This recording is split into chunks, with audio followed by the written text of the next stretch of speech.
మొలకెత్తనీయం, పాపాల భైరవులు, అగ్గిపెట్టెలు ఇవి మాట్లాడుతాడు ముఖ్యమంత్రి గారు. తోడేళ్ళని ఎవరంటారు? అనేక సంవత్సరాలు కాంగ్రెస్ పార్టీని మోస్తున్న నాయకత్వాన్ని కాదని 50 కోట్ల రూపాయలతోటి పదవి తీసుకున్నోని తోడేళ్ళు అంటారు.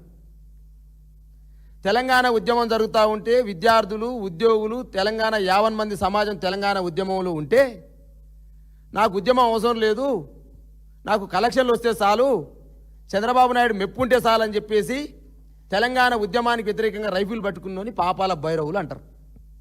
పాపాల భైరవులు ఎవరంటారు? ముఖ్యమంత్రి గారు కొంచెం అర్థం చేసుకోరి. తెలంగాణ ఉద్యమానికి వ్యతిరేకంగా కలెక్షన్ల కోసం, చంద్రబాబు నాయుడు మెప్పు కోసం, చంద్రబాబు నాయుడు ఇచ్చే పదవుల కోసం పెదాలు మూసుకున్న నిన్ను పాపాల భైరవులు అంటారు రేవంత్ రెడ్డి గారు. ఈయన కుటుంబాల గురించి మాట్లాడతారు. మరి నల్గొండ జిల్లాలో ఏ కుటుంబాలు 6 ఎమ్మెల్యేలు అయ్యారు? జానారెడ్డి కుటుంబంలో 2 ఉన్నారు, కోమరెడ్డి కుటుంబంలో 2 ఉన్నారు, అదేవిధంగా ఉత్తమ్ కుమార్ కుటుంబంలో 2 ఉన్నారు. 6 కుటుంబాలు 6 అప్పచెప్పిన ఒక నల్గొండ జిల్లాని మరి ఏమని మాట్లాడాలి? మిమ్మల్ని మూసిలో కంపు ఉంది, నీ నూరులో కూడా కంపు ఉంది, ఇష్టం వచ్చినట్టు మాట్లాడుతూ ఉన్నావు. కేసీఆర్ ఏం చేయలేరా? మా మాజీ శాసనసభ్యులు ఏం చేయలేరా? ఇలా బసవాపురం రిజర్వాయర్ దగ్గరికి పోవు, కేసీఆర్ ఆనవాళ్ళు కనపడతాయి. నల్గొండ జిల్లాలో కేసీఆర్ ఏం చేశారు ముఖ్యమంత్రిగా ఉన్నప్పుడు? 11.39 టీఎంసీలతోటి 1751 కోట్లతోటి అనేక లక్షల ఎకరాలకు నీరు ఇవ్వాలనే సంకల్పంతో బసవాపురం రిజర్వాయర్ కట్టినటువంటి ఘనత బీఆర్ఎస్ ప్రభుత్వానికి, కేసీఆర్ సర్కార్కు దక్కింది. ఒక యాదాద్రి టెంపుల్ని డెవలప్ చేయాలని చెప్పేసి 1800 కోట్ల రూపాయలతోటి అద్భుతమైనటువంటి ఒక అధునాతనమైనటువంటి దివ్యక్షేత్రాన్ని నిర్మించినది కేసీఆర్ ఘనతగా చెప్పుకుంటా ఉన్న నల్గొండ జిల్లా ప్రజలు. 3 జిల్లాలుగా ఏర్పాటు చేసి 3 మెడికల్ కాలేజీలు ఏర్పాటు చేసిన చరిత్ర బీఆర్ఎస్ ప్రభుత్వానికి, కేసీఆర్ గారిది. నువ్వు నిన్న చెప్పినటువంటి బహిరంగ సభ ఏదైతే ఉందో ఆ బహిరంగ సభ పెట్టిన నాగార్జున డిగ్రీ కళాశాలకు నిధులిచ్చిన ఘనత కూడా కేసీఆర్ గారికి దక్కుతుంది.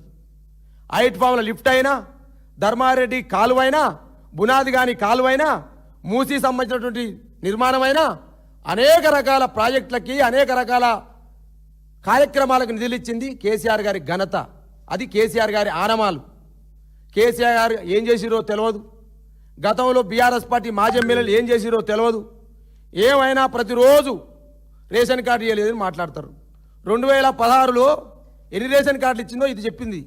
2016లో 31,196 రేషన్ కార్డులు ఇచ్చింది బీఆర్ఎస్ పార్టీ ప్రభుత్వం. 2017లో 19,113 రేషన్ కార్డులు ఇచ్చింది బీఆర్ఎస్ పార్టీ ప్రభుత్వం. 2018లో 1,67,601 రేషన్ కార్డులు ఇచ్చింది బీఆర్ఎస్ పార్టీ ప్రభుత్వం. 2019లో 99,570 రేషన్ కార్డులు ఇచ్చింది బీఆర్ఎస్ ప్రభుత్వం, కేసీఆర్ గారి నాయకత్వం. 2020లో 3,11,025 రేషన్ కార్డులు ఇచ్చింది బీఆర్ఎస్ పార్టీ ప్రభుత్వం. 2021లో 18,970 రేషన్ కార్డులు ఇచ్చింది బీఆర్ఎస్ ప్రభుత్వం. మొత్తం 6,47,479 రేషన్ కార్డులు ఇచ్చినటువంటి ప్రభుత్వం కేసీఆర్ గారి ప్రభుత్వం. నువ్వు 30 నెలల్లో ఎన్ని కార్డులు ఇచ్చినావో చర్చకు వస్తావా రేవంత్ రెడ్డి గారు అడుగుతా ఉన్నాను నేను. ఈయన మాట్లాడతాడు, ఏం లీడర్లు వాళ్ళు కుటుంబం అని చెప్పేసి మాట్లాడతారు. మా లీడర్ నీ లెక్క చంద్రబాబు నాయుడు సాంకాలు ఉండలే, తెలంగాణ ప్రజల గుండెల్లో ఉన్నారు మా లీడర్లు.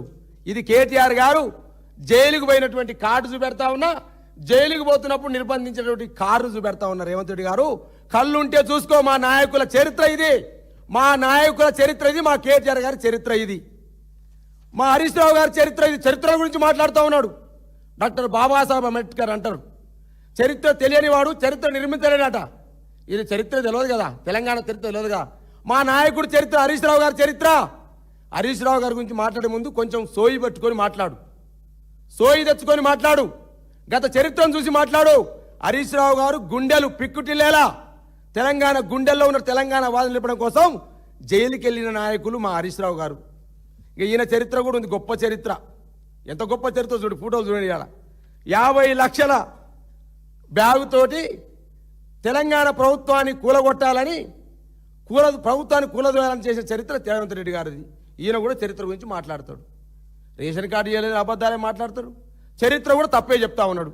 కాబట్టి ముఖ్యమంత్రి రేవంత్ రెడ్డి గారు, ఈ రాష్ట్రంలో నువ్వు చరిత్రహీనమైన ముఖ్యమంత్రిగా మిగిలిపోవడం తప్పదని చెప్పేసి ఇలా కూడా బీఆర్ఎస్ పార్టీకి హెచ్చరిస్తా ఉన్నాం. ఉమ్మడి నల్లగొండ జిల్లాకు నిధులిచ్చిందైనా కేసీఆరే, అభివృద్ధి చేసిన కేసీఆరే, 3 జిల్లాలుగా విభజించింది కేసీఆరే, 3 మెడికల్ కాలేజీలు తెచ్చింది కేసీఆరే, యాదాద్రి నిర్మాణం చేసింది కేసీఆరే, బస్తాపురం రిజర్వాయర్ నిర్మాణం చేసింది కేసీఆరే. తెలంగాణలో కాదు నల్లగొండలో కేసీఆర్ ఆనవాలను తీసేటువంటి స్థాయి నీకు లేదని తెలియజేస్తా ఉన్నా. ఎస్ఎల్బీసీని 30 నెలలు అయింది, 30 మీటర్లు కూడా తోవలే, 30 మీటర్లు తోవలే.